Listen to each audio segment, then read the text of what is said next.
નમસ્કાર, હું સદરાજી જાડેજા મોરબી અપડેટમાં આપ સૌનું સ્વાગત કરું છું। આપણી સંસ્કૃતિને જાળવવા માટે થઈ અને આપણે પ્રાચીન ગરબીને હજી પણ જાળવી રાખવી છે અને એના માટે થઈને આપણે અલગ અલગ જે આપણા પ્રાચીન રાસો છે, આપણે પ્રાચીન ગરબાઓ છે, એની જાળવણી માટે થઈને આપણે હજી પણ પ્રાચીન ગરબીઓ કરી છે। ત્યારે આહિર સમાજ દ્વારા આયોજિત પ્રાચીન ગરબીની આપણે મુલાકાત લેવા માટે આવ્યા છીએ। અને રવિભાઈ આહિર મારી જોડે છે।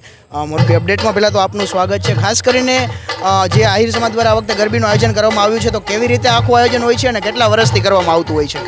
પહેલાં તો મોરબી અપડેટનો ખૂબ ખૂબ આભાર કે અમારા કાર્યની નોંધ લીધી, એના માટે સમગ્ર મોરબી અપડેટ અને એમની ટીમનો થેન્ક યુ।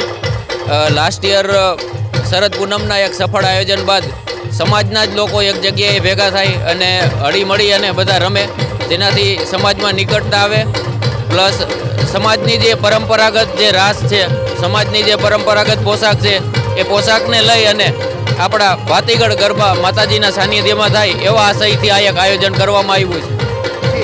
ખાસ કરીને આહિર સમાજના જે પ્રાચીન રાસો છે, એવા અહીંયા કેવા રાસો રજૂ કરવામાં આવતા હોય છે? એમાં પરંપરાગત મુજબ વિસરાઈ ગયેલી એક રમત છે બેહણી।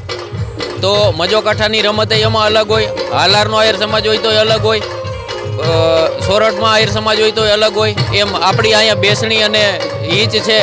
તો એ પ્રકારના અલગ અલગ રાસ મંડળ ગામમાંથી આવી અને અહીં પરફોર્મન્સ આપતા હોય છે। ખાસ કરીને રવિભાઈ, આહિર સમાજે મહારાષ્ટ્ર દ્વારા સમગ્ર વિશ્વની અંદર આહિર સમાજની જે નવરાત્રિને આપણી પ્રાચીન પરંપરા જાળવવાની એક છાપ ઊભી કરી હતી, ત્યારે બહેનો દ્વારા અહીંયા વધારે જે સોનું પહેરીને જે રાસ રમવામાં આવતા હોય છે, એના વિશે આપ શું કહીશો?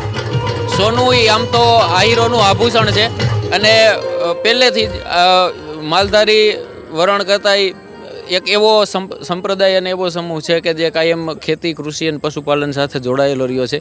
તો સ્વાભાવિક છે કે ઘણું કૃષ્ણ વખતથી આહિર સમાજ આરે જોડાયેલું છે અને મહારાષ્ટ્ર એ માત્ર આહિર સમાજના ગણવા કરતાં હું એવું માનીશ કે 18 વર્ણના એકતાનું પ્રતીક એટલા માટે કહી શકાય કે હારે માણસ ભેગા થાય, એક યુનિટી હોય તો આપણે કાંઈ પણ કાર્યને સફળ કરી શકીએ। જી, ખૂબ ખૂબ આભાર રવિભાઈ। તો આવી રીતે આપણી પ્રાચીન સંસ્કૃતિ જળવાઈ રહે એના માટે થઈને સંપૂર્ણ જે આહિર સમાજ દ્વારા છે આખા ગરબી મંડળનું આયોજન કરવામાં આવતું હોય છે। જોડાઈ રહો મોરબી અપડેટ સાથે। ખૂબ ખૂબ આભાર।